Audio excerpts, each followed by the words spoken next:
Welcome to this episode of the MoveMint Medicine podcast. Thank you to everyone that's tuned into the previous episodes. We really appreciate all your feedback so far. We hope you've enjoyed the guests that we've had on and that you've actioned some of the recommendations they've put in place. We thank our partners, so it's the Fit India movement, the Back to Fitness Clinic, which is the clinic that Rajat runs, La Ultra the High, which is the race that Rajat puts together in Ladakh, and also the Moving Mountains Within film, which is a film about the 10th edition of La Ultra the High. So I'll pass over to Rajat, who will introduce the guest for today. Thank you, Darren, and thank you everyone for watching yet another episode of MoveMint Medicine. Today we have Dr. Hemanth from Hyderabad. So thank you, Dr. Hemanth, for coming on board. Please tell us about your academic and professional background so far, please.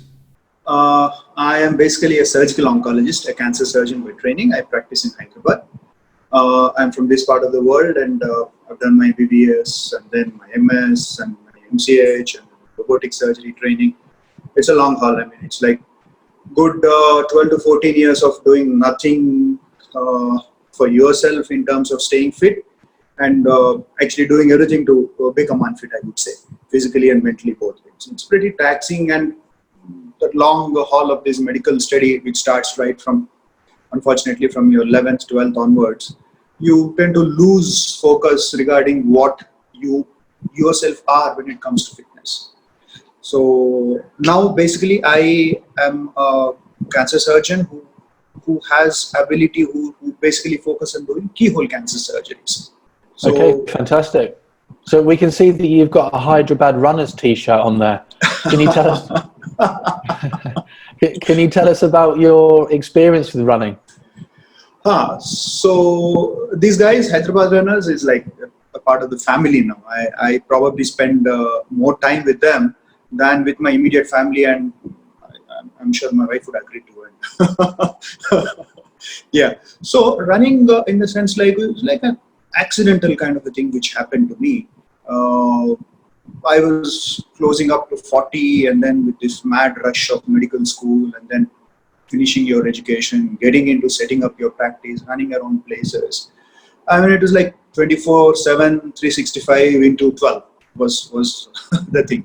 Then suddenly, somewhere as I was nearing 40, and with a strong family history that my father died very young with a cardiac problem, and I was going towards the 90 kg mark, and I said, "Sure, now I think I need to do something about this," and then start working on it.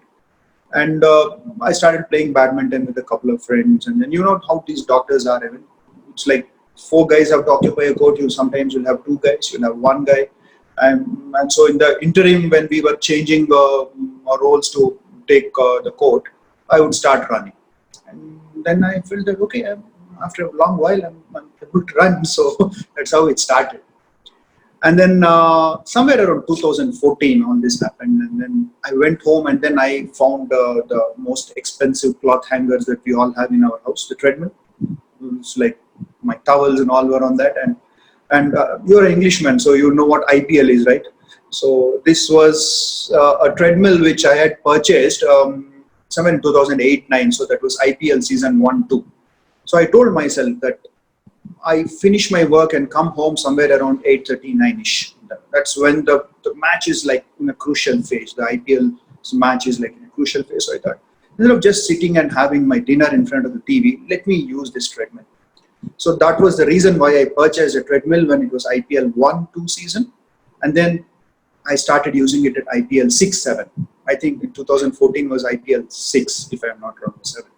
So then I switch on the TV and then amble on the treadmill for 5-10 minutes, and then slowly up to keep the pace going up.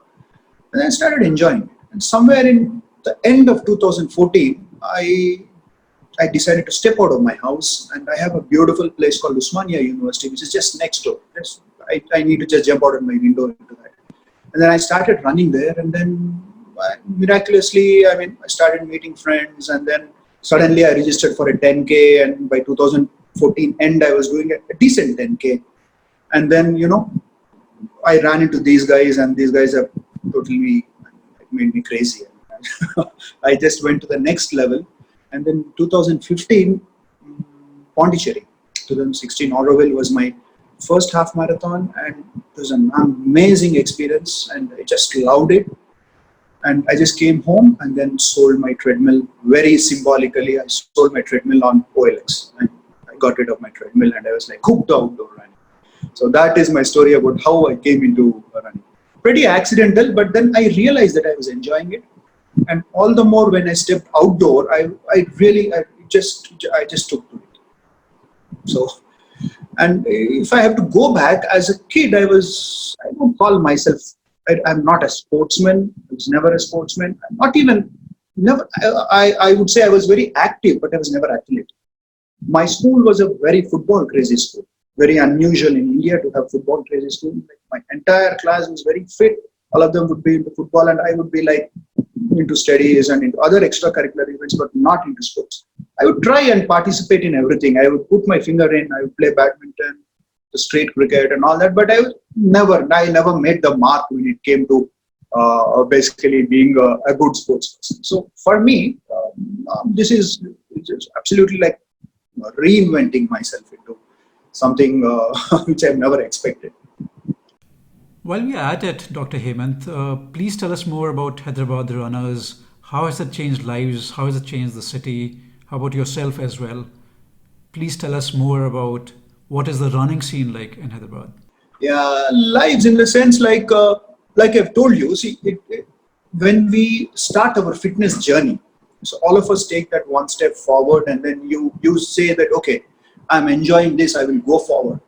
But to maintain the motivation is, I think, where you require support of a good circle of friends. I mean, anything for you, for some habit to form, you need to be repetitive in your action. So I think these running groups, whether it is Hyderabad runners or any other running groups in the other part of the country, what they do is basically they create an ecosystem where you meet people who have the same kind of madness or whatever you call it. So I feel that to maintain a fit and active lifestyle, it helps you in getting that exponential factor in. In my case, where I struggle to get out of my home and go and run or get into some fitness activity 3 to 4 times a week, because I have to travel to work and I work long hours. My surgeries are long. By the time I come home, it is pretty late. So it becomes like I come home at 8:39, and if I have to get up in the morning at 5 o'clock, 6 o'clock to fit in my 1 hour run, it becomes very difficult. So if you have a group which says, hey, let's do this tomorrow. I'm doing this tomorrow. Tomorrow is a hill day. Come on, you just come and run a couple of rounds with us on the hill. Or tomorrow is the easy day. So this group actually gets you rolling, and this is what takes you places. So I think I got my motivation, probably the initiation came from within, but it has continued over the last 5 to 6 years, and it has become a major part of life because I'm attached to this very family-like running group. So I think that is where Hyderabad runners or any other group, in fact, I train, Hyderabad runners has become very huge in the sense like we are so many of us that I really don't go and meet the core guys now. I just train in the Osmania University. We have 3 or 4 guys who started running there, and now we have a bunch of 120 on our WhatsApp group, and any given day 30 of us meet. So whether it comes to running, whether it comes to bonding or even partying or whatever you call it, I mean it's become like a family. Totally addicted. In fact, lockdown is hurting me because I just don't go and get to meet those guys. It's like an extended family now. So how has running changed your practice as a surgical oncologist? Running in the sense like there are 2 aspects to running, I feel. One is it energizes your body, and then the second thing is it cleanses your mind. Cleanses is the key word here. So for me, I find running, like most of the people, meditating.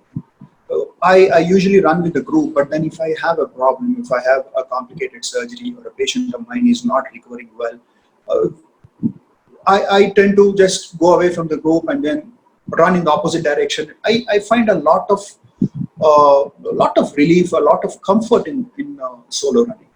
And second thing, what I've realized is running has made me very calm, very composed. The day I have a major procedure, I usually start my day with a 5 or a 10 kilometer run. And then I feel that it keeps my nerves a little cool when I am doing a complicated surgery.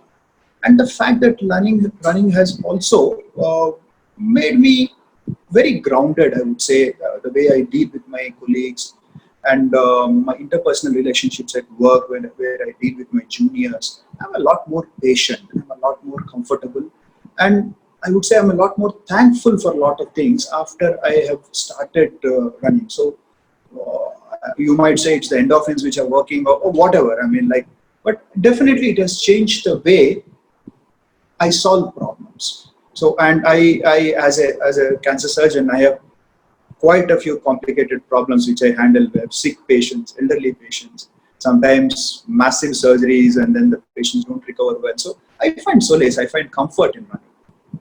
And I mean, I've never given myself a very stiff target when it comes to running, but just by continuing this process, I have progressed in my running career also, I would say. Dr. Hemanth, thank you very much for that. Can you also throw some light on the patient's perspective? So how has that changed? Courtesy you picking up and being more active, how has that changed for your patients? How is it versus you being physically active versus now?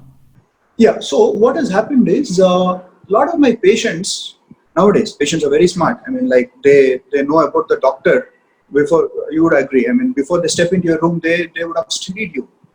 Just like you go through the case detail, they go through your entire profile about what is available about you from their contacts. They go onto the net, they search, they do a lot of things. They hit my Facebook.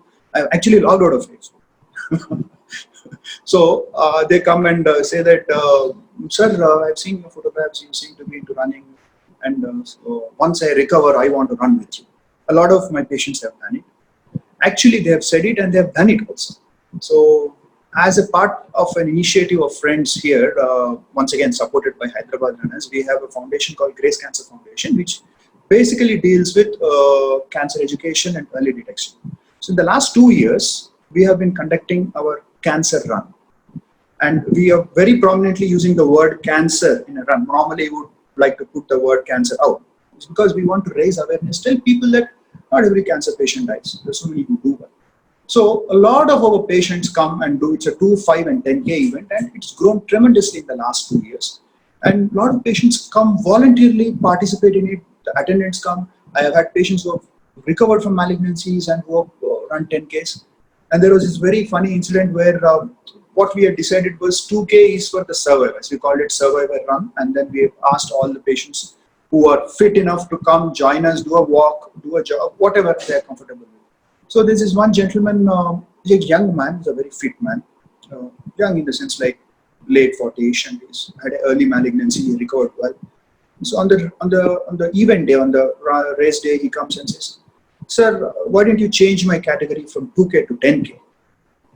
So I said, let it be. I mean, this year you do a 2K, next year we'll do a 10K, I will run with you. But I mean, oh no, sir, I see a lot of old people here, they're doing 2K, I'm very fine, I'm fit, I should be doing a 10K. I said, you do a 10K, but just cool down. So a lot of patients have actually, they have told me that they have taken up fitness after cancer surgeries, after recovery from chemo and all. They say that, sir, we are doing whatever we can, half an hour, 1 hour of walking, yoga or some exercise. So I think, yes, they also understand that a lot of patients come and ask, can I start yoga now after the surgery? I said, yes, of course you can. So you described your sort of the impact that running's had on your professional career and also how it's sort of impacted your patients as well. What about your colleagues? So do they follow sort of the same path, or are they very different? The colleagues that I have had in the last 6-7 years, I've been in 2 big hospitals here. Surprisingly, the people that I interact with, most of them are quite aware, and they are into some form of fitness or other. The senior guys, the guys who have actually made the mark, they are those guys like Saturdays, they just go into golfing. And guys of my age and just about here, who are just above the professional curve, I mean, where, the professional curve goes like this, it plateaus, it goes on like that. So the guys like me who are just over there plateauing, all of them are into fitness, some form of that. So there are some guys who do swimming, there are some guys who do yoga, walking. So of late, if you look at profession-wise, you'd probably find me speaking a little different from others. But what I have seen is a lot of doctors and medical professionals are suddenly aware, and they are spending time in fitness. So most of my colleagues are actually reasonably fit, and some of my classmates and my friends from all over the world, after looking at me, have started doing these things. And some people have just crossed me. I restrict myself to running and a little bit of cycling. So there are guys who have gone ahead and done half Irons. The people who have started after me, they come and tell me, you're the inspiration. Don't tell me that your wife is going to hit me. Don't say that I'm your inspiration. You're doing it because you want to do it. So yes, there are a lot of people who picked up looking at me. And most importantly, I think a lot of them have that awareness, and they find that the time, that they don't get time to actually go ahead and start these things. And when you see somebody of your own ilk, of your own profession, or somebody who's of your own seniority, spending time, it really triggers that in them, and then they start coming forward as well. So I have had this very funny experience. I'll just tell you this. So when I wanted to graduate from half marathons to full marathons, and Dr. Rajat will agree with me, half marathon is a very physiological thing. Your body's physiology agrees with it. A full marathon is a pathological event. I mean, it's like a disease. You're battering your body beyond what it can normally take, and you need to basically stretch yourself. Your body needs to get up and stretch itself to go to that level. So I have sinus bradycardia. I am no John Borg or Michael Schumacher, but my heart rates since childhood, for some peculiar reason, have been very low, 40s, 50s. So I said, I mean, before I venture out to do some crazy thing like that, you have so many doctors dying nowadays with running and all that. So I did a treadmill, and my cardiologist is about 10 years senior to me. He's a very nice chap, someone who's into walking and all that. So he made me run on the treadmill. They do this modified Bruce protocol where the thing goes up. It's not about the speed, it's about the inclination. After a certain point of time, the inclination is too high. I mean, you put in a lot of effort, but it's very difficult to go up that incline. So he made me run close to more than 20, 25. He was telling me that it's around 12, 13, 14 minutes is when people hit that heart rate. But I was not able to escalate my heart rate. So this man says that it's amazing, you have a great heart, Hemanth, and the next thing I know is next day morning he started running. So within another 4-5 months, this gentleman comes and tells me, I have done a half marathon myself. And the thing why I couldn't escalate my heart rate is not because I had a great heart, because I was hypothyroid. I didn't know that. So I had hypothyroidism, which went undiagnosed because of my otherwise active lifestyle. It was a subclinical kind of hypothyroidism. And because of my running, and I decided to explore my heart and see, I diagnosed hypothyroidism on myself on the treadmill. So that's all sorted out. It's fine now. And this gentleman, this cardiologist friend, senior of mine, is now into running as well. Hemanth, now talking about myths and misconceptions out there, whether it be your patients, oncology related or otherwise, or your colleagues as well, which are the myths and misconceptions that you're facing left, right, and center, or it could be running colleagues as well. Please just talk about that. Yeah, see, basically non-communicable diseases. Now, currently we are suffering from a very unusual situation where we have a massive communicable disease going around. But then NCDs, as we call them, are the major disease burden of this century. So, and everything is related, whether it's cardiac disease or lung disease or even malignancies. It's directly linked to your BMI and body weight for a particular age. So it's always right to maintain your body weight, not in phases where you say, okay, I'm obese, I'll go down. It's always right to maintain a flat kind of a curve when it comes to your BMI and your body weight across all ages, especially in younger age group, because that's where most of us neglect that. So this is something a lot of people don't know the value of this. Second thing, coming specifically to my branch, malignancy has got a direct relation to body weight. And there's a lot of talk about this dietary fads and all those things. I would just like to put them aside. And then if one maintains fitness all through lifestyle, you can avoid most of the diseases. Coming to malignancy itself, the commonest myth is that, okay, if you have cancer, you don't survive. It all depends upon when you diagnose, how you diagnose, and what kind of treatment you undergo. So not all malignancies are bad, not all malignancies are good. If you have an early diagnosis, you can actually go on to change lives. And people, even after having certain major diseases, they feel that, okay, we should not come into fitness. This is another myth which is very common. No, at any point of time, you can choose a comfortable zone and then come back to being very following the fitness of regimen of your choice, be it walking or yoga, swimming or something like that. Okay, absolutely fantastic. Thank you very much, Dr. Hemanth. It's been a pleasure having you on the podcast, hearing about your running journey, particularly as well how you've obviously taken up running and you've even been able to sort of diagnose your own sort of hypothyroidism as part of that process. That's really great to hear.